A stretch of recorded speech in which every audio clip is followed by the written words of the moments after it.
Puji Tuhan, selamat malam Bapak Saudara semuanya. Salam, malam hari ini kita boleh berjumpa kembali dalam acara online discipleship. Kita masih membahas tentang keluarga ya. Malam hari ini temanya adalah tentang seks dan masalahnya ya. Saudara ya, tentang seks dan masalahnya. Jadi temanya ini ya, seks dan masalahnya. Saudara, banyak orang kadang-kadang merasa tabu ya untuk berbicara tentang seks, apalagi dalam ranah seperti pelajaran firman Tuhan gitu ya. Bicara tentang seks itu bukan hal yang tabu, tapi sebenarnya ini juga merupakan ya apa yang Tuhan ciptakan dan juga harus dipertanggungjawabkan sehingga harus diajarkan juga.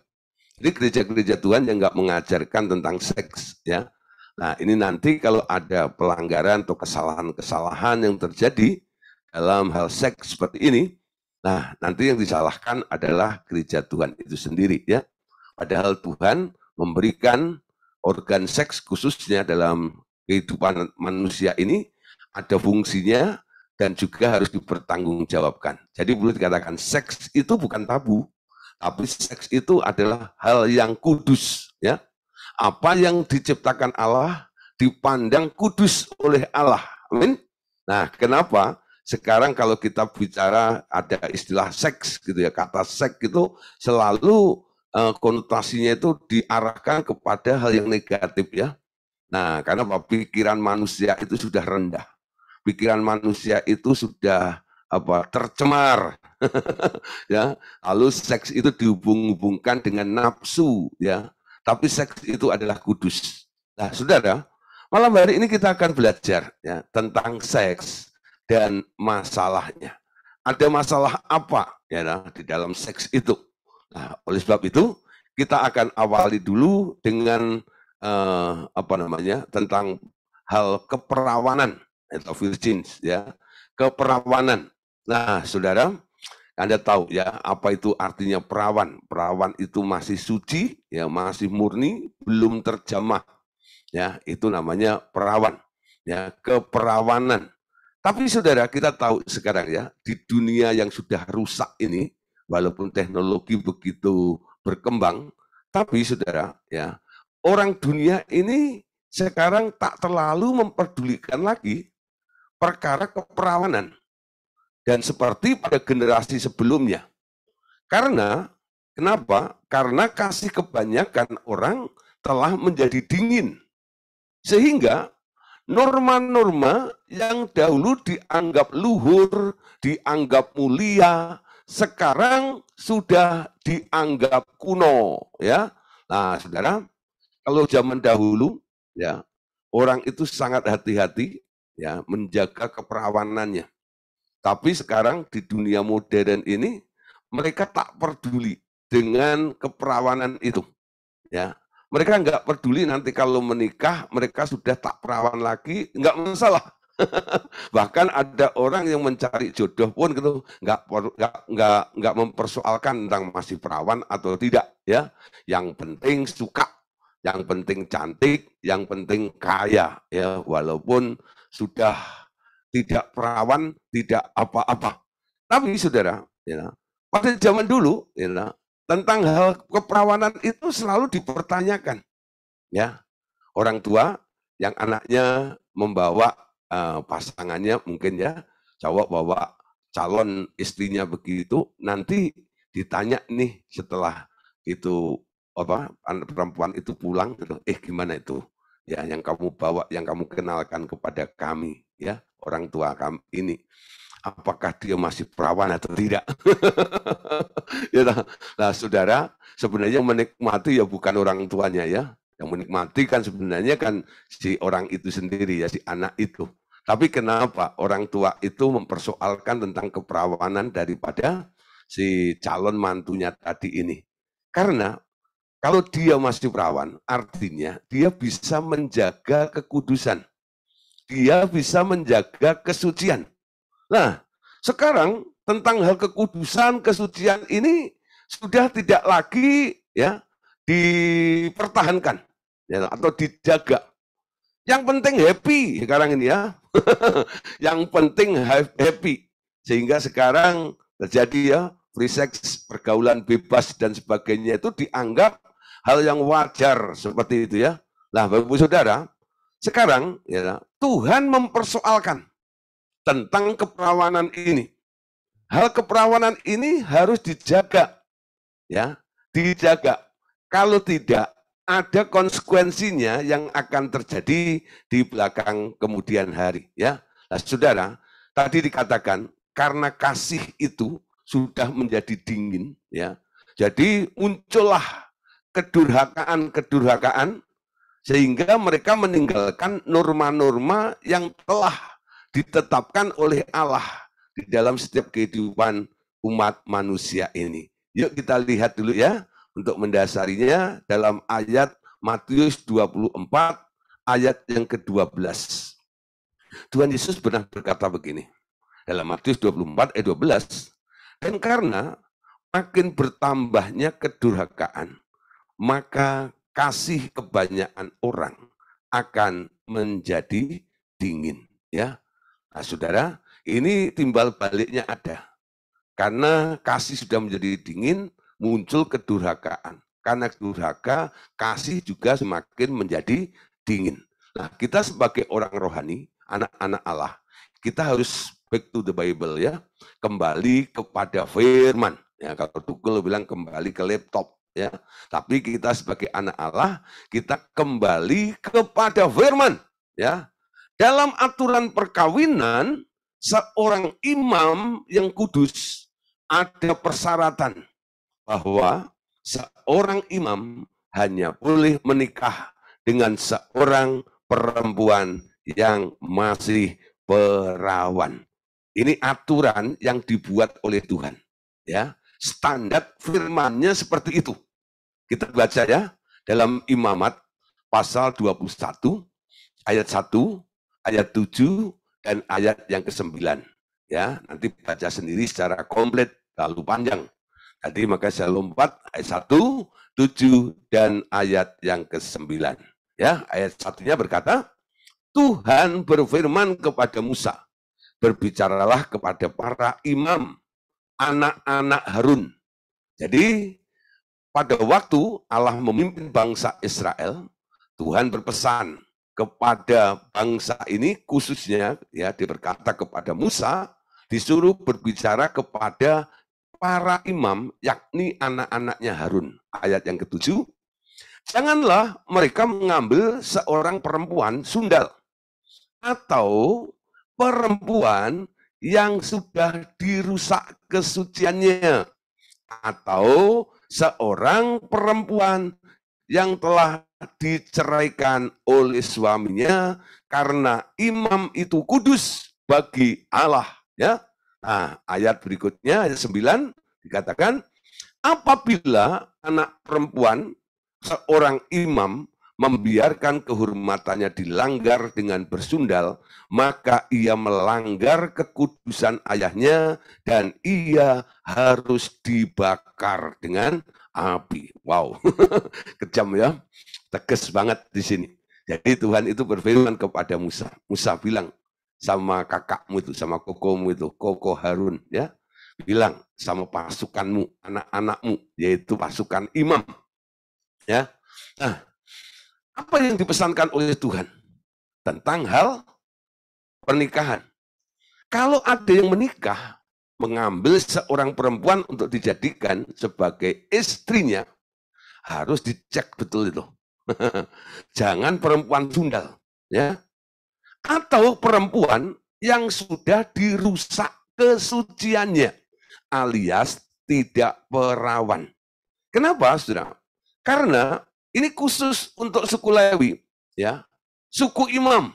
Nah, Bapak Saudara, kita sebagai orang perjanjian baru, menurut 1 Petrus 2 ayat 9, kamulah bangsa yang terpilih, imamat yang rajani, bangsa yang kudus, ya, dipanggil oleh Allah dari kegelapan kepada terangnya yang ajaib untuk melakukan perkara-perkara yang besar itu. Kita juga orang yang disebut imam juga, bukan? Jadi firman ini juga berlaku untuk orang-orang perjanjian baru yang telah ditebus oleh darah Tuhan Yesus. Sekarang kita ini statusnya adalah imam. Jangan hanya ngaku-ngaku imam nanti tentang perkara persepuluhan aja nih ya. Ya, kalau kita berdebat nih, persepuluhan itu kan diberikan kepada imam. Saya kan imam juga. Saya punya hak untuk menerima persepuluhan dong. Ya, ngototnya sampai alisnya itu naik sampai ke ubun-ubun tuh gitu. Wah, karena apa? Hak seorang imam. Betul ya? Kalau saya bicara tentang persembahan persepuluhan seperti itu, lalu saya bilang, saudara, Anda itu juga imam. Anda pasti setuju, bukan? Tapi sekarang, tentang perintah Allah ini kepada Musa, ya, yang disuruh menyampaikannya kepada Harun dan anak-anaknya yang adalah suku imam. Nah, Tuhan berkata, ya, kalau cari istri, cari pasangan harus yang masih ting-ting, bukan ayu ting-ting gitu, yang masih ting-ting, ya, yang masih perawan. Karena Pak, dia masih menjaga kesuciannya. Kesuciannya belum dirusak. Ya, saudara. Jadi, firman ini juga berlaku bagi anak-anak Allah, bukan? Kita adalah imam-imam perjanjian baru juga. Amin. Nah, saudara, tadi ayat yang ke-9, itu konsekuensinya bagi orang yang tidak mempertahankan kesuciannya atau keperawanannya. Tadi dikatakan apabila anak perempuan seorang imam, ya, anak perempuan seorang imam, perhatikan, membiarkan kehormatannya dilanggar dengan bersundal atau berzina, ya, maka ia melanggar kekudusan ayahnya dan ia harus dibakar dengan api.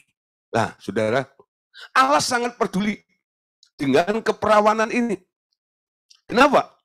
Paulus menangkap, saudara, ya, secara roh nih, jemaat Kristus itu juga dipersiapkan untuk bertemu dengan sang mempelai pria atau laki-laki, yaitu Tuhan Yesus sendiri. Paulus mengatakan begini, aku cemburu dengan cemburu ilahi, karena aku telah mempertunangkan engkau, ya, dengan seorang laki-laki. Nah, pertahankan itu kesucian dan sebagainya. Ketika menghadap sang mempelai laki-laki itu yang dipilih oleh Tuhan Yesus, pasti konsepnya tetap sama dengan apa yang dikatakan kepada Harun, ya, kepada Harun untuk imam-imam tersebut, ya. Yang dipilih Tuhan Yesus pasti yang masih perawan. Ngerti sudah ya, maksudnya ya. Jadi prinsipnya sama. Ya, seorang imam nggak boleh mengambil perempuan yang sudah rusak kesuciannya atau sudah tidak perawan lagi. Yesus sebagai laki-laki, ya, mempelai laki-laki, nanti ketika mendapati gereja Tuhan sebagai mempelai perempuannya, perempuan itu adalah gereja Tuhan yang perawan juga, ya, yang kudus. Ngerti ya, saudara? Jadi aturan daripada Allah ini punya makna rohani ke depannya. Sampai pada nilai kekekalan ketika kita berjumpa dengan Tuhan Yesus. Sampai kita boleh menjadi mempelai perempuannya Tuhan Yesus nanti. Amin. Nangkep ya? Kenapa Allah mengatur seperti itu? Karena Allah punya kepentingan. Untuk anaknya nanti, kalau ketemu dengan jodohnya, yaitu gereja Gereja Tuhan itu harus kedapatan juga masih suci, masih perawan. Sehingga tentang perawan ini harus menjadi standarnya, nggak boleh dirusak. Amin. Nah, saudara, tapi kalau sudah rusak bagaimana? Ini persoalan ya. Kalau yang sudah rusak bagaimana? Nah, saudara, banyak orang kadang-kadang tidak mengerti tentang rencana Tuhan bahwa Allah itu bisa memulihkan segala sesuatu. Amin. Yesus datang membawa pemulihan, ya, yang telah rusak dibetulkan. dengan penuh kasih sayang. Amin. Tapi kalau orang dunia, cara memandangnya, rusak, buang saja. Betul nggak ya? Nah, buang saja, alias lem biru. Lempar beli yang baru. Gitu ya, lempar beli yang baru. Tapi di tangan sang penjunan ini, ya, kalau Anda rusak, dia mau repair lagi. Dia mau memperbaiki Anda. Tentang hal keperawanan ini pun Allah bisa ya memulihkan keadaan Anda. Walaupun secara fisiknya mungkin ya sudah tidak perawan, tetapi secara roh di hadapan Allah, karena orang itu mau bertobat dan mau dibenahi oleh Allah, dia dianggap perawan oleh Allah juga ya. Nah, Saudara, kalau ketemu kasus-kasus seperti ini, biasanya ya kita lihat kalau terjadi pernikahan Kristen dan seseorang tidak perjaka atau tidak perawan, harus mengalami pelayanan pengudusan terlebih dahulu sebelum mereka diteguhkan dalam pernikahan yang kudus. Amin. Nah, Saudara, prinsip ini juga harus berlaku bagi gereja Tuhan. Ada sebuah gereja ya, atau beberapa gereja atau organisasi. Mereka mulai bikin aturan sendiri menurut dogmanya, doktrinnya, ya, organisasi itu. Pokoknya begini, aturannya.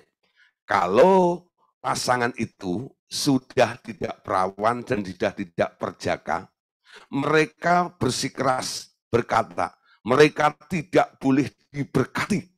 Nah, siapa yang pernah dengar seperti itu?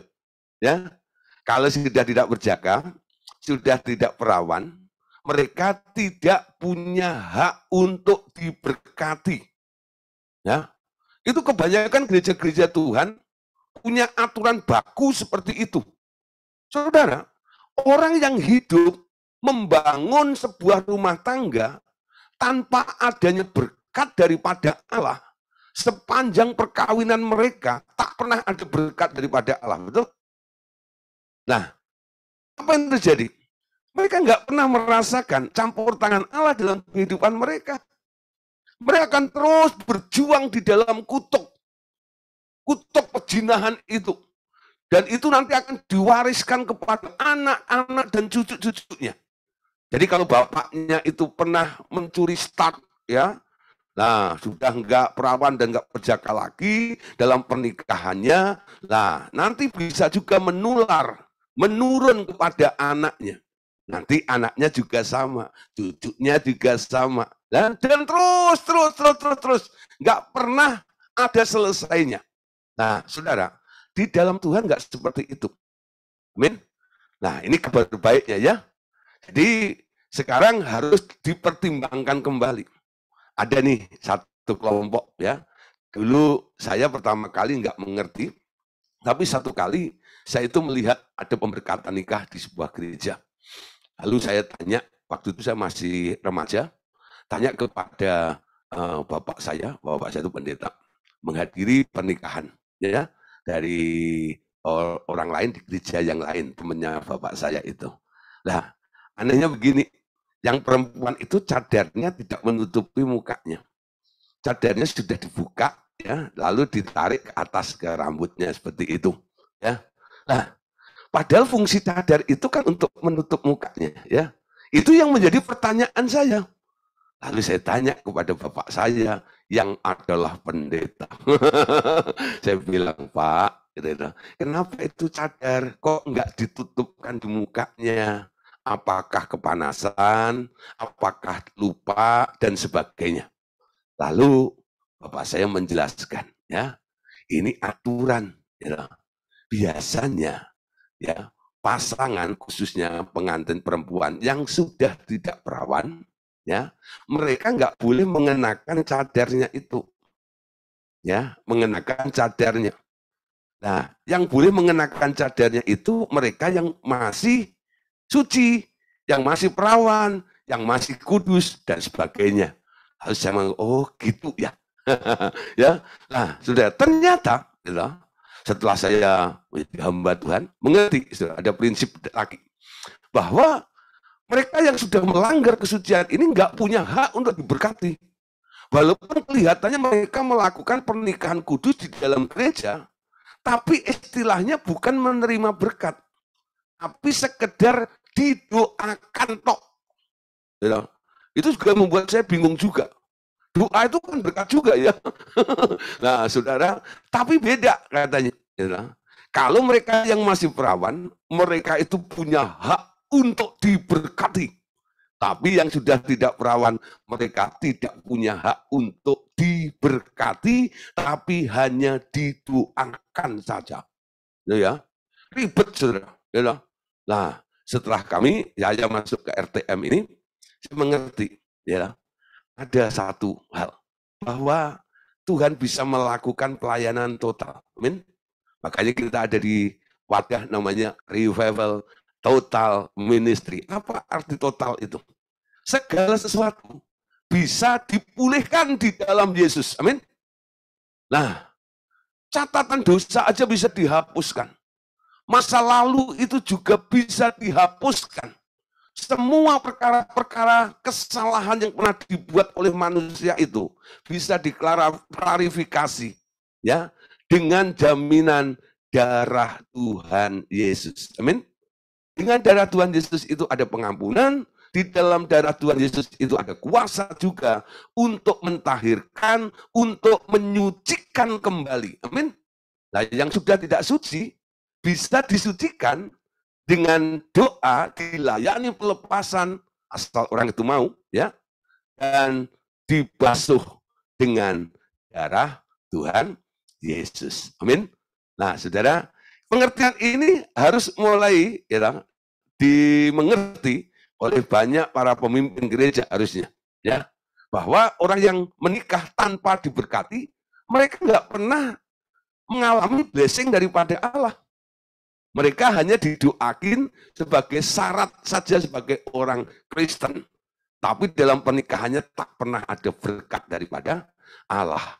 Nah, saudara, beberapa orang yang kami layani, ya, mereka yang pernah mengalami hal seperti itu, sudah tidak perawan lagi, sudah nggak berjaga. Kami tidak melakukan diskriminasi seperti itu ya, apa namanya, membedakan mereka, ya. Jadi kami anggap orang itu harus dipulihkan dulu, dilayani dulu, dijadikan kudus, dijadikan perawan dulu di hadapan Allah, baru nanti diberkati. Ya, kenapa, saudara? Karena ada Roh Kudus, ya. Roh Kudus diberikan kepada kita semuanya, dan kuasa Roh Kudus itu dapat mengerjakan penyucian. Kuasa Roh Kudus itu dapat mengerjakan pengudusan.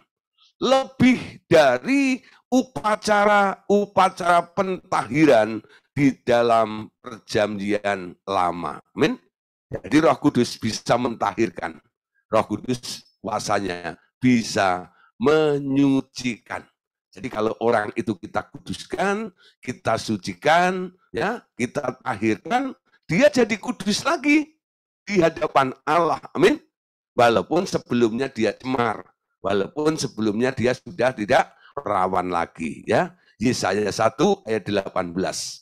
Marilah, baiklah kita berperkara firman Tuhan. Sekalipun dosamu merah seperti kirmisi, akan menjadi putih seperti salju. Sekalipun berwarna merah seperti kain kesumba, akan menjadi putih seperti bulu domba. Artinya apa, saudara? Ya, merah jadi putih, kotor jadi bersih. Bisa, ya. Jadi pengampunan Tuhan itu, kalau kita mau berperkara dengan Tuhan, ya, kita bawa perkara kita ini kepada Tuhan, Tuhan sanggup untuk memulihkan, Tuhan sanggup untuk mengubahnya. Amin. Dari tidak perawan jadi perawan lagi. Mungkin Anda masih bingung, masa sih Pak itu ya. Tapi ini hatinya Tuhan. Amin. Dia mau semua orang itu ada di dalam blessing, ada di dalam berkatnya itu loh. Ya. Nah, kita harus mengerti, tanpa dilayani, tanpa dikuduskan, tanpa disucikan, dia akan tetap cemar selama-lamanya. Tapi kalau orang itu mau dilayani dan mengerti, pelayannya juga mengerti, bisa dan mampu Roh Kudus untuk mengembalikan dan menyucikan mereka, orang itu akan mengalami pemulihan di hadapan Tuhan. Amin. Yeskiel pasal 36 ayat 25 sampai 26. Aku akan mencurahkan kepadamu air jernih yang akan mentahirkan kamu dari segala kenajisanmu dan dari semua berhala-berhalamu. Aku akan mentahirkan kamu. Kamu akan kuberikan hati yang baru dan roh yang baru di dalam batinmu, dan aku akan menjauhkan dari tubuhmu hati yang keras, dan kuberikan kepadamu hati yang taat. Amin. Jadi ada namanya air jernih yang bisa mentahirkan. Amin. Darah Tuhan Yesus mengampuni dosa, kesalahan, pelanggaran, karena dia sudah curi startnya dulu. Nanti air hidup itu akan mencuci semua kenajisannya. Ya, semua kenajisannya itu. Nah, ketika diampuni, ketika disucikan dengan air hidup itu, dia di hadapan Allah dinyatakan dia sekarang jadi kudus kembali. Amin. 1 Korintus 6 ayat yang ke-11. Beberapa orang di antara kamu memang demikian dahulu, tetapi kamu telah memberi dirimu disucikan, kamu telah dikuduskan, kamu telah dibenarkan dalam nama Tuhan Yesus Kristus dan dalam roh Allah kita. Perhatikan ya, di sini Paulus berkata, beberapa orang di antara kamu memang demikian dahulu. Apa artinya? Mungkin pelanggaran-pelanggaran itu pernah dilakukan, ya. Demikianlah dulu. Memang kamu melakukan seperti itu. Amin. Tapi ini bukan vonis bagi Anda. Ya, kamu sekarang telah memberi dirimu disucikan. Kamu telah memberi dirimu dikuduskan. Kamu telah memberi dirimu untuk dibenarkan dalam nama Tuhan Yesus Kristus dan dalam roh Allah kita. Amin. Nah, saudara, orang yang mau memberi dirinya dengan syarat mengaku di hadapan Tuhan. Ada orang, saudara, kadang-kadang licik ya. Jadi dia bohongin pendetanya. Ya, dia masih ngaku, masih ting-ting. Ya. Nah, cowoknya masih ngaku di depan pendetanya, masih tong-tong. Ya. Nah, ting-ting dan tong-tong. Ya. Perjaka tong-tong, ya. Nah, ya, perawan ting-ting gitu ya. Nah, saudara. Jadi tujuannya apa? Supaya boleh diberkati. Supaya dapat blessing. Nah, saudara, kalau medianya enggak benar, walaupun didoakan berkat, yang turun bukan berkat, saudara. Ya, yang turun bukan berkat. Dalam hal ini, yang salah, yang menerima konsekuensinya bukan pendetanya. Ya, yang menerima akibatnya bukan pendetanya. Kenapa? Pendetanya dibohongin, loh ya, dibohongin. Dia ngaku dia masih perawan dan masih perjaka. Yang menanggung adalah yang bohong itu.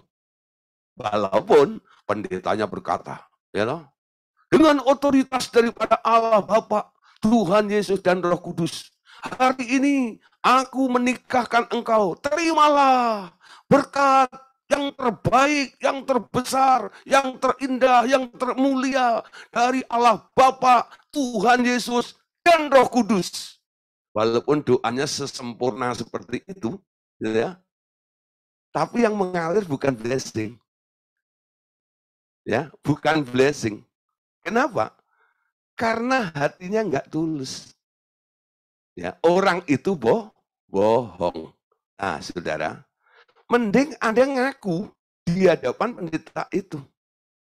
Kalau Anda ketemu dengan pendeta yang mengerti, seperti Paulus tadi, beberapa orang di antara kamu memang demikian dahulu, tetapi kamu sekarang ya memberi dirimu untuk disucikan. Ini tak layani dulu ya, tak tengkeng dulu, tak layani dulu ya. Nah, semua peristiwa-peristiwanya sikat habis semuanya. Disucikan, dikuduskan, lalu dibenarkan di hadapan Allah. Nah, terjadi pemberesan ada di situ. Dia layak untuk menerima berkat. ya. Tapi kalau ada ya pendeta yang terlalu kasihan, ya melihat atau mungkin pasangan itu sudah ngaku, ya, tapi dia tidak dilayani, tidak disucikan, tidak dikuduskan, tidak dibenarkan, ya, langsung diberkati. Nah, di situ pendeta yang kena konsekuensinya. Berkat yang mengalir itu bukan diambil dari surga, tapi berkat yang mengalir kepada orang itu diambil dari pendeta itu. Jatahnya pendeta itu kurang. Gitu ya. Jadi pendeta-pendeta yang berani, ya, memberkati pasangan yang tidak kudus, ya, berkatnya kurang. Berkat yang dialirkan bukan dari Tuhan, tapi berkat yang menjadi bagian seorang pendeta itulah sekarang yang mengalir kepada pasangan itu. Pendetanya yang kena konsekuensinya. Kenapa? Karena pasangan itu sudah mengaku, ya, sudah mengaku, tapi pendetanya ceroboh ada di situ. Nah, jadi kalau pasangan itu sudah mengaku, pendeta ini gitu, harus melayani dulu, dilayani pelepasan dulu, betul? Ya, didoakan, minta ampun kepada Tuhan. Nah, setelah dibereskan di situ, pendeta sekarang punya hak benar untuk memberkati mereka. Yang mengalir betul-betul berkat dari Allah Bapa, Tuhan Yesus, dan Roh Kudus. Berkat yang sempurna itu kepada pasangan yang diberkati. Amin. Nah, saudara, ini penting, ini prinsip. Karena Allah sendiri yang berkata, ya, bahwa seorang imam kalau cari jodoh harus yang perawan.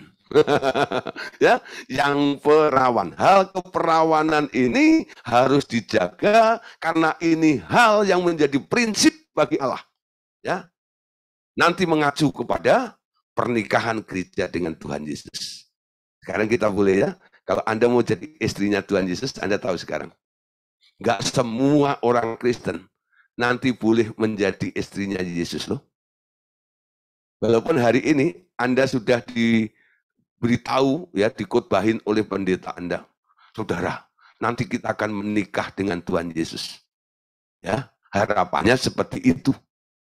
Namun, ketika seleksi tiba, yang dipilih oleh Yesus yang mana? Yang perawan. Yang perawan. Mereka yang cemar dengan dunia ini, mereka akan tereliminasi. Tidak pantas, tidak layak untuk menjadi pengantinnya Kristus. Amin. Mungkin dia rapture, ya, mengalami pengangkatan. Tapi nasibnya di sana, dia tidak pernah menjadi pengantin Kristus. Mungkin hanya sekedar menjadi tamu undangan, atau mungkin lebih celakanya lagi, sudah rapture dibuang ke tempat yang namanya ratap dan kertak gigi. Nah, tahu ya? Jadi kita sekarang mengerti, menjaga keperawanan itu adalah prinsip dasar yang Allah pegang. Allah sendiri yang berkata, ya, jaga namanya keperawanan itu. Amin. Nah, saudara, tentang seks itu ada masalahnya, bukan? Jadi masalah menggunakan organ seks ini kapan harus digunakan dan kapan harus, ya loh, boleh dilakukan, itu menurut rule-nya Allah. Kalau tidak, ada masalahnya. Amin. Ada masalahnya. Nah, yang kedua, saudara, ya, selain tentang keperawanan, ya, ada orang-orang yang melakukan masturbasi. Nah, ini masturbasi. Kenapa orang melakukan masturbasi? Nah, masturbasi itu sebenarnya mereka berfantasi seks. Tuh. Mereka tidak berhubungan dengan perempuan atau laki-laki secara langsung. Nah, mereka hanya membayangkan. Nah, sekarang medianya, ya toh, sarananya banyak untuk orang bisa melakukan masturbasi, gitu. Membayangkan apa saja, gitu. Sekarang gampang, gitu. Nah, pokoknya ada internet, tinggal klik, gitu. Gini-gini muncul, mau gambar yang seperti apa ya, diplototin gitu, lalu dibayangkan ya. Nah, kalau Anda melihat, ya, ada wanita cantik, gitu. Melihat wanita cantik itu boleh nggak? Ya boleh lah, betul nggak? Masa yang dilihat yang jelek doang ya. Nah, melihat wanita cantik ya kita bisa bersyukur, Tuhan, ciptaanmu kok begitu indah dan luar biasa ya. Wow ya, kalau semua dunia ini kayak mereka, wah betapa indahnya. Nah, saudara, lihat orang cantik boleh lah, betul nggak? Lihat orang ganteng juga boleh. Tapi, saudara, kalau melihat lalu membayangkan, ya, lalu berpikir, kalau saya giniin, saya gituin, gitu ya, wah, lalu mulai membayangkan rasanya, nikmatnya dan sebagainya. Nah, itu yang tidak boleh, ya. Nah, saya pernah satu kali ada anak muda tanya sama saya, Pak, ya, boleh nggak saya melihat perempuan cantik? Ya, saya bilang boleh lah, bilang gitu, ya. Nah, kamu lihat persoalannya, kamu lihat berapa kali nih, gitu. Nengoknya berapa kali, ya. Melototnya itu berapa menit. Itu, kalau kamu lihat, kamu pantengin gitu sampai berjam-jam gitu ya. Nah, itu harus dicek nih, apa yang ada di dalam otakmu, gitu. Nah, saya tanya, kamu lihat berapa kali nengok, bilang gitu. Ya sekali aja loh, sekali juga nggak apa-apa, saya bilang dia. Tapi kalau sudah 2 kali, ya sebenarnya masih nggak apa-apa juga ya. Jadi pertama kali Anda lihat, memang itu tahu-tahu lewat di depan Anda gitu ya, lihat aja. Lalu Anda nengok lagi, gitu, untuk memastikan benar-benar perempuan atau enggak. Juga apa-apa ya, masih kudus lah itu penglihatan Anda ya. Nah, tapi kalau sudah ketiga, keempat, nah itu perlu dipertanyakan. Ya, kenapa Anda nengok yang ketiga kali dan keempat kali itu? Ada apa di situ? Pasti dicampur dengan keinginan, betul? Nah, membayangkan dan mengingini. Melihat, membayangkan, dan mengingini itu yang salah. Itulah yang mengakibatkan banyak orang melakukan masturbasi. Ya, karena apa? Dia nggak cukup melihat tok, tapi mulai membayangkan. Lalu mulai memikirkan. Ternyata masturbasi ini ya, banyak dilakukan ya. Masturbasi ini dilakukan oleh hampir semua orang, baik itu laki-laki ataupun perempuan. Sejak remaja sampai kakek-kakek atau nenek-nenek ya. Jadi masturbasi itu enggak hanya dimonopoli ya oleh anak-anak remaja tok, ya. Kakek-kakek pun bisa juga ya, nenek-nenek pun juga masih bisa masturbasi. Ya. Nah, memang tak ada aturan jelas yang melarangnya di dalam Alkitab, ya. Memang tidak ada aturan yang jelas ya yang melarangnya di dalam Alkitab. Namun ada nasihat umum untuk menjauhi nafsu orang muda. Ya, jadi kalau ditanya nih, ayatnya tentang masturbasi mana Pak? Gak ada memang, gitu. Tapi ada gitu, saran-saran atau aturan tentang melarang ya menjauhi nafsu orang muda itu. Itu ditulis oleh Paulus dalam 2 Timotius pasal 2 ayat yang ke-22. Yuk kita baca sama-sama ya. 2 Timotius pasal 2 ayat yang ke-22. Sebab itu jauhilah nafsu orang muda, kejarlah keadilan, kesetiaan, kasih, dan damai sejahtera bersama-sama dengan mereka yang berseru kepada Tuhan dengan hati yang murni.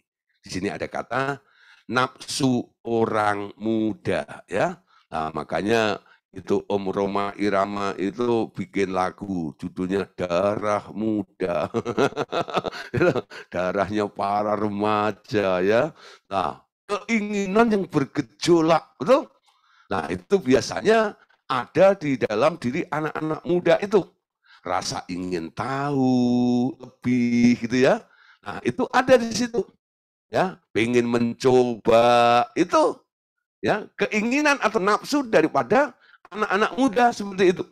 Nah, tapi sekarang tentang masturbasi itu bukan hanya terjadi di kalangan anak-anak muda. Sudah bapak-bapak, sudah kakek-kakek, sudah nenek-nenek pun bisa lakukan seperti itu.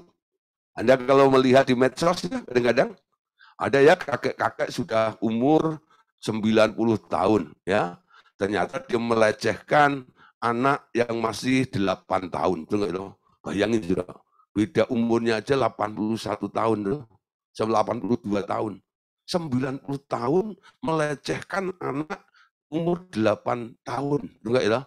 Lah, apa sih yang dilakukan? Mungkin dia nggak bersetubuh dengan anak itu. Ya, dia cuma pegang-pegang anak itu. Adalah waktu dia pegang-pegang, dia mulai bayangin kan sesuatu. Si kakek-kakek ini itu masih narsis gitu ya. Nah, seperti itu. Nah, pikirannya masih seperti itu. Nah, itu bisa terjadi kepada siapa saja dari kalangan apa saja, ya. Dan itulah kenyataannya tentang masturbasi ini, yaitu dosa seks dalam pikiran karena berkhayal, karena pengen seperti ini dan seperti itu. Nah, saudara, nah itulah yang dikatakan oleh Alkitab tadi. Jauhilah nafsu orang muda tersebut. Dorongan berbuat masturbasi datang dari khayalan ya, tentang perbuatan seks. Ya, dia berkhayal, dia nggak melakukan secara fisik, tapi dia berkhayal, menikmati ya kenikmatan seks di dalam pikiran mereka. Ya, yang amat banyak perangsangnya melalui patung-patung biasanya, melalui lukisan-lukisan, melalui majalah-majalah, melalui film-film, ya, film-film porno, film-film bokep dan sebagainya, ya, melalui televisi ada juga, atau internet yang menyajikannya untuk alasan seni atau untuk memperoleh daya tarik bagi produk yang dipasarkannya, atau pornografi itu sendiri sebagai barang komersial mereka, ya. Saudara, kalau Anda lihat iklan ya, itu yang selalu menjadi bintang iklannya bukan kakek-kakek yang kumuh, yang jelek, yang apa gitu enggak ya? Ya memang ada sih 1-2 karena dia sudah punya pamor ya, makanya walaupun jelek, ya, walaupun sudah tua, walaupun sudah kumuh gitu ya, dipakai untuk menjadi bintang iklan karena pamornya saja ya. Contoh dulu ya Kuku Bima gitu ya, pakai Mbah Marjan. Nah, sebenarnya bukan wajahnya, gitu, bukan wajahnya Mbah Marjan itu yang menjadi nilai plusnya, bukan. Karena Mbah Marjan itu kan pernah selamat dari letusan Gunung Merapi. Jadi Kuku Bima kuat gitu ya. Nah, saudara. Tapi kalau iklan-iklan selalu memakai bintang-bintang film atau orang-orang yang cantik, aduhai gitu ya. Wah, sudah tampil seperti itu. Nah, apalagi kalau produknya produk apa ya, untuk diet atau apa segala macam gitu ya, atau make up dan sebagainya, pasti yang menarik itu gitu ya. Lalu orang itu kan pengen jadi kayak dia gitu ya. Nah, lalu kadang-kadang nih gitu ya, ada iklan macam-macam gitu. Dan mereka itu kan gerakan-gerakannya itu menimbulkan gitu ya. Kalau dilihat karena Anda pengen bukan hanya mau mendengar berita tentang produk itu, tapi Anda melihat iklan itu ingin lihat artisnya. Artis iklan itu, wis cantik ya, wis gini ya, wis gitu ya, wis gitu ya. Kapan iklannya muncul lagi ya? Nah, ketika iklannya muncul, Anda pelototin lagi, pantengin lagi, ya, sambil membayangkan, wis kau jadi istri saya gimana ya?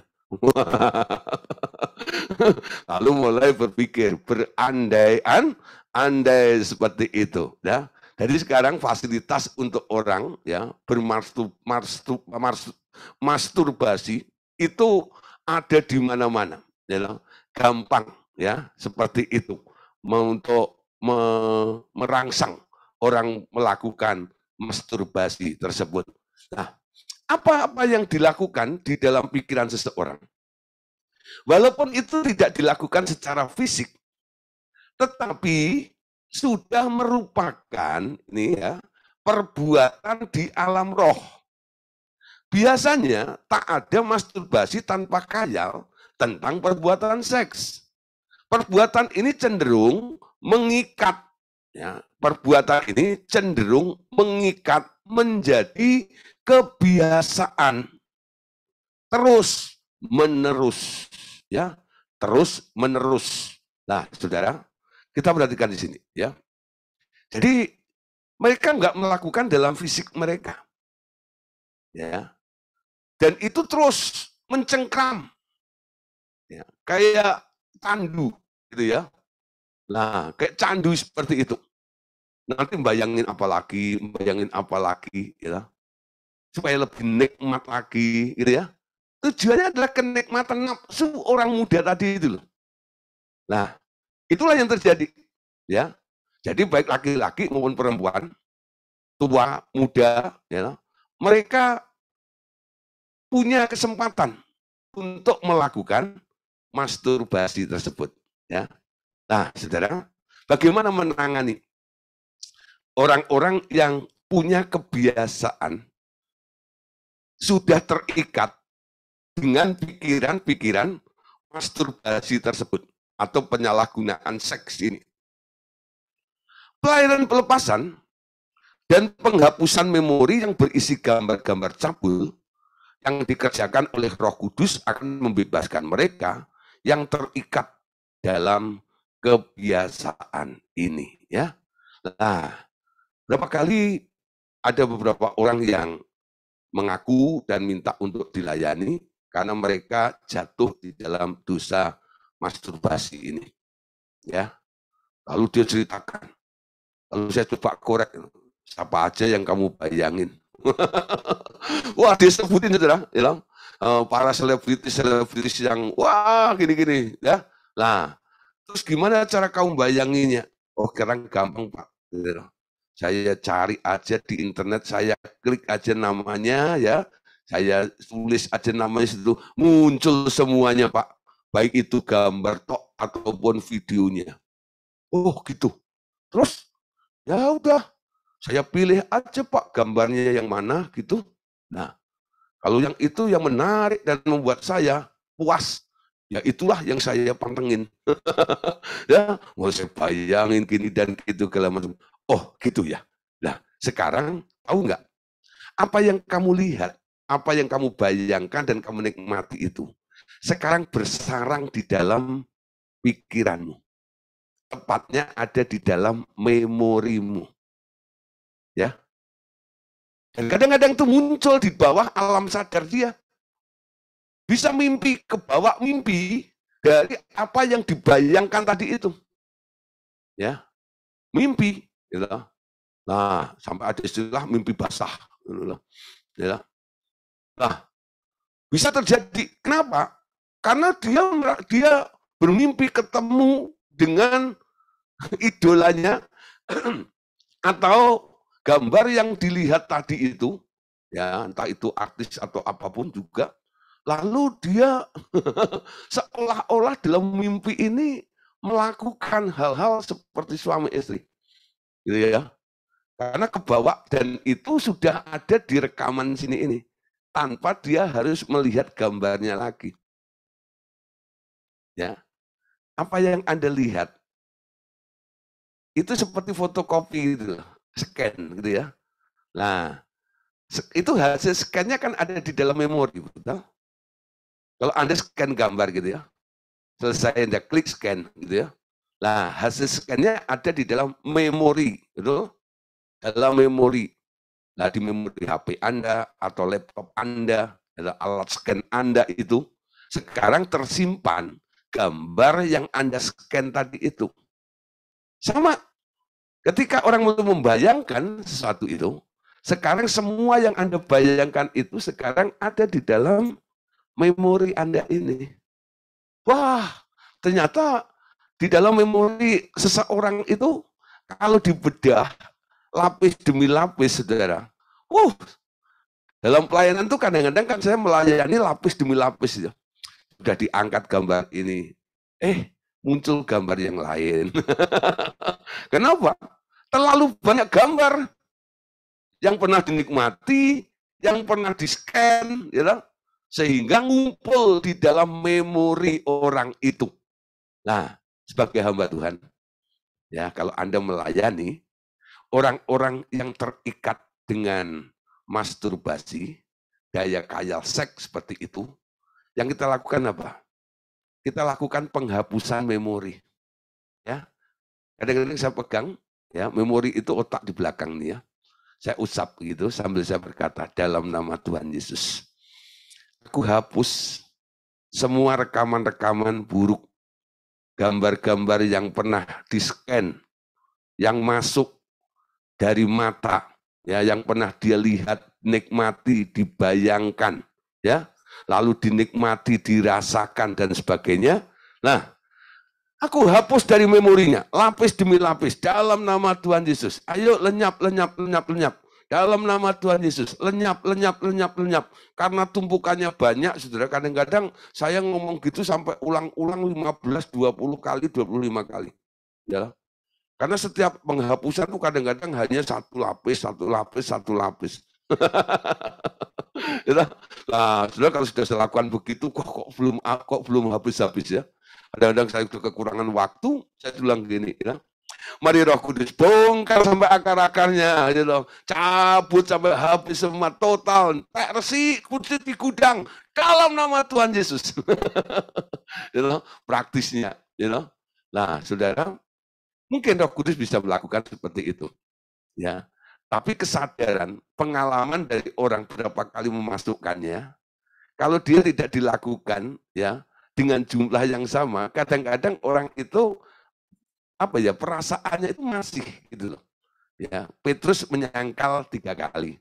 Yesus inner healing 3 kali dong, betul? Ya. Jadi kesalahan 3 kali, dihapus 3 kali gitu ya. Yang Yesus lakukan itu. Nah, ini prinsipnya. Petrus menyangkal 3 kali. Kenapa Yesus berkata, Simon, apakah engkau mengasihi aku? Diulang lagi, Simon, apakah engkau mengasihi aku? Simon, apakah engkau mengasihi aku? Kenapa 3 kali? Karena Petrus menyangkal Yesus 3 kali, betul? Lukanya 3 kali, 3 lapis. Nah, dihapus oleh Tuhan Yesus 3 kali juga. Nah, sekarang kita menghadapi orang yang berapa kali ini memasukkan berapa lapis gambar yang udah ada di dalam memori mereka itu. Jadi memang kadang-kadang dalam pelayanan pelepasan itu sedikit melelahkan ya. Udah dihapus, Anda tekunin 2 jam gitu ya. Nanti seminggu lagi datang lagi, Pak. Kenapa masih kebayang lagi? Itu bukan yang kemarin yang sudah Anda hapus, bukan. Itu pasti yang belum terhapus. Amin. Lakukan lagi saja. Ya. Nah, lakukan lagi. Berapa banyak Anda bisa menghapusnya? Kurang sampai habis. Sampai bersih. Ya. Penghapusan memori dari gambar-gambar cabul. Ya. Nah, minta Roh Kudus untuk melakukannya. Membebaskan mereka yang terikat dalam kebiasaan-kebiasaan tersebut. Ya. Nah, nanti saudara, lama-lama mereka akan merasa enteng. Ya. Produk ini kadang-kadang udah nggak mulai muncul gitu ya. Nah, kalau dulu sering sehari bisa 2 kali gitu ya, membayangkan dan melakukan masturbasi. Setelah Anda lakukan pelayanan, mungkin dalam sebulan muncul sekali. Bersihin lagi. Sampai tuntas. Sampai bersih. Ya, sampai bersih. Karena gambar-gambar itu ternyata terekam ada di dalam memori mereka. Matius 5 ayat yang ke-27. Kamu telah mendengar firman, jangan berzinah. Tetapi aku berkata kepadamu, setiap orang yang memandang perempuan serta menginginkannya sudah berzina dengan dia di dalam hatinya. Kan di sini ya. Bukan berfirman, ini prinsipnya. Masturbasi ini perzinahan ya, karena memandang perempuan serta menginginkannya. Yesus berkata, kamu sudah berzina dengan dia di dalam hatimu. Ya. Nah, hati-hati nih. Memandang tok boleh, tapi kalau sudah ditambahi pengen, ada nggak ya? Nah, pengen untuk memuaskan nafsu anak muda tadi itu, gejolak asmara itu, ya. Lah, disitulah Tuhan bilang, kamu sudah berzina di dalam hati, ya. Berzina di dalam hati, ya. Berzina di dalam hati. Nah, di sini, saudara, kita lihat berikutnya. Tak ada referensi yang jelas di dalam Alkitab tentang masturbasi atau onani. Ya, masturbasi itu biasanya dipakai untuk perempuan, ya. Onani itu biasanya dipakai untuk menyebut laki-laki yang masturbasi, ya. Onani, ya. Kata onani itu diambil dari peristiwa si Onan yang enggan membuat keturunan bagi kakaknya ketika menghampiri Tamar, istri Er. Kakaknya ketika Er mati tanpa menghasilkan anak, Onan dibunuh Tuhan karena sikap hatinya yang jahat itu. Ya, nah saudara, dalam Alkitab ada kata Onan, ada nama seseorang yaitu Onan. Ya, lah dalam Kejadian pasal 38 ayat 6 sampai ayat yang ke-10. Kita baca ya. Nah, Kejadian 38 ayat 6 sampai ayat 10. Sesudah itu Yehuda mengambil bagi Er anak sulungnya, seorang istri yang bernama Tamar. Tetapi Er, anak sulung Yehuda itu adalah jahat di mata Tuhan. Maka Tuhan membunuh dia. Lalu berkatalah Yehuda kepada Onan, hampirilah istri kakakmu itu, kawinlah dengan dia sebagai ganti kakakmu, dan bangkitkanlah keturunan bagi kakakmu. Ayat 9. Tetapi Onan tahu bahwa bukan ia yang mempunyai keturunannya nanti. Sebab itu setiap kali ia menghampiri istri kakaknya itu, ia membiarkan maninya terbuang, supaya ia jangan memberi keturunan kepada kakaknya. Ayat 10. Tetapi yang dilakukannya itu adalah jahat di mata Tuhan. Maka Tuhan membunuh dia juga. Ya, nah, saudara, Anda tahu ya, memang keluarganya Yehuda ini agak apa namanya, banyak banyak trouble-nya ya. Dan Anda tahu sendiri, akhirnya Tamar itu kan menjebak mertuanya sendiri ya, lalu melahirkan melahirkan sampai akhirnya ada anak namanya Yabes itu loh, ya. Nah, nanti kalau Anda baca ke seluruhnya, dari mana Yabes itu? Yabes itu sebenarnya ada keturunan dari Yehuda juga ini ya. Nah, satu kali Yehuda ini mengambil bagi Er, anak sulungnya, ya, seorang istri yang bernama Tamar itu, ya, Tamar itu. Nah, nggak tahu kejahatannya apa, tapi Tuhan mengatakan bahwa Er itu, anak sulung Yehuda itu adalah jahat di mata Tuhan. Maka Tuhan membunuh Er itu. Kejahatannya nggak disebutkan. Nah, di sini saya tidak berani untuk menafsirkan, ya, apakah dia melakukan KDART. Pokoknya R itu di mata Tuhan jahat terhadap istrinya. Lalu Tuhan membela istrinya ini, lalu dibunuhlah si R itu. mati ya. Lah, tapi belum punya keturunan, belum punya anak. Nah, lalu Yehuda bilang pada adiknya Er, anak nomor kedua dari Yehuda, namanya Onan. Ya, Onan, karena kakakmu, ya, istrinya belum menghasilkan keturunan, ya, sekarang tugasmu untuk menebus dia, menggantikan, ya, menjadi suami daripada istri kakakmu itu, yaitu Tamar itu. Nah, saudara, ketika ya, udah memang ini tugas yang harus dilakukan, menebus seperti itu ya, dan itu aturan yang sudah ditetapkan. Nah, Onan ya setiap kali bersetubuh dengan Tamar ini, ya, dia berpikir ini nanti kalau cicik saya ini, istrinya koko saya ini, ya, nah ini nanti sampai hamil gitu ya, nanti yang dapat nama bukan saya kan hanya meneruskan, yang dapat nama nanti tetap R, gitu, tetap R gitu. Nah, saya nggak bakal dapat nama, ini nanti nggak akan diakukan sebagai anak saya, walaupun itu janin, gitu, itu buah yang membuahi saya, gitu, si Onan ini, tapi nanti tetap disebut anaknya R, ya. Nah, karena Onan hanya berfungsi sebagai penebus, penerus daripada R itu. Nah, saudara, ini unik ya. Itu yang terjadi memang aturannya seperti itu. Ya.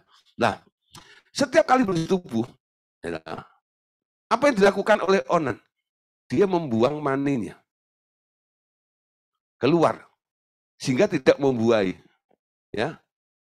Lah, kali-kali karena pikirannya Onan itu seperti itu.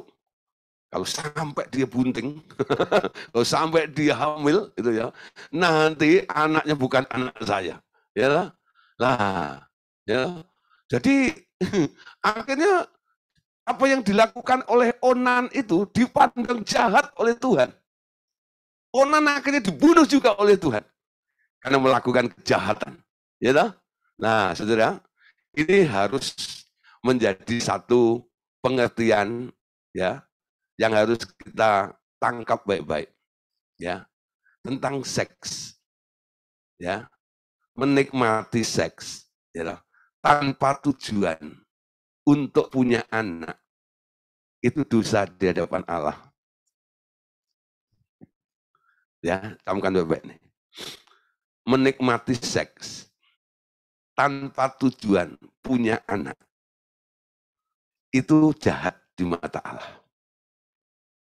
Sekali lagi ya, menikmati seks tapi tidak punya tujuan untuk punya anak, itu jahat dan salah di hadapan Allah. Beda nih, Anda sudah punya tujuan, ya, melakukan hubungan seks dengan istri Anda, tapi nggak kunjung punya anak. Bukan karena Anda nggak pengen punya anak, itu beda. Ya, beda nih kasusnya, betul ya? Tapi kalau itu Anda sengaja melakukan hubungan seks, tapi tidak punya tujuan punya anak, itu jahat di mata Allah. Karena seks itu salah satu sarana. Ketika Tuhan menciptakan manusia, ya, dia berkata, marilah kita menjadikan manusia itu menurut rupa dan gambar kita. Lalu dijadikanlah manusia itu laki-laki dan perempuan. Lalu diberkatilah mereka. Artinya apa? Disahkan, diizinkan untuk melakukan seks. Betul? Dengan harapan, Tuhan berkata, beranak cuculah, penuhilah bumi. Lakukanlah seks untuk menghasilkan anak. Itu perintahnya. Jadi kalau Anda melakukan seks tanpa ada tujuan untuk punya anak, jahat di mata Allah. Ya, jahat di mata Allah. Nah, apa yang dilakukan oleh Onan ini, ya, sekarang banyak dilakukan oleh orang-orang. Walaupun mereka mungkin tidak berhubungan seks secara fisik. Mereka cuma membayangkan. Lalu, ya, membuang air maninya itu. Itu disebut onani, betul nggak? Kenapa disebut onani? Mungkin nih, gitu. Karena yang melakukan, yang tercatat di dalam Alkitab, namanya si Onan. Si Onan. Ini masih menjadi perbantahan. Oh bukan gitu Pak, ada yang gini, ada yang gitu ya. Oke, saya tidak akan mempersoalkan tentang ini, tapi ini menjadi dasar. Saya lebih mementingkan kepada sikapnya Allah tadi ya. Melakukan hubungan seks tanpa punya tujuan untuk mempunyai anak, itu dipandang jahat. Amin. Anda mau pakai istilah itu onani, onano, atau apa, terserah. Betul nggak? Ya, sekarang kan banyak istilah-istilah untuk hal seperti itu, betul? Bukan hanya onani itu, betul? Nah, Anda bisa punya istilah apa saja, tapi intinya apa yang dilakukan oleh onan itu jahat.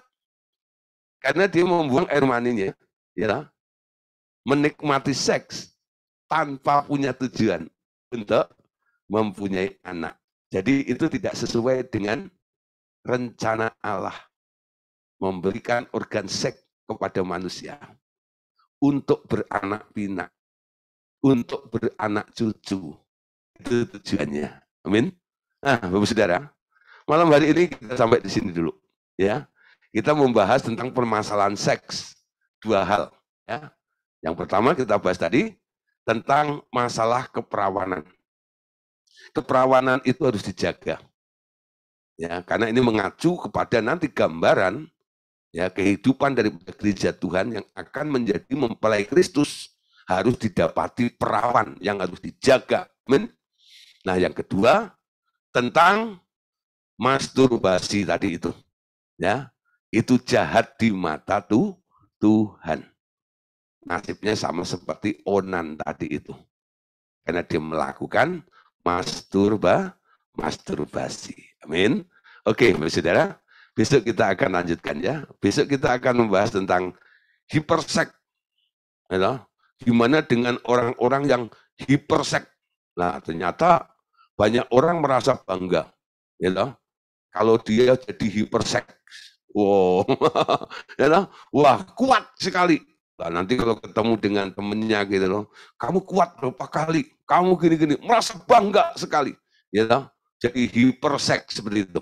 Nah, banyak lagi nanti contoh apa saja yang akan kita bahas selain hiperseks ya.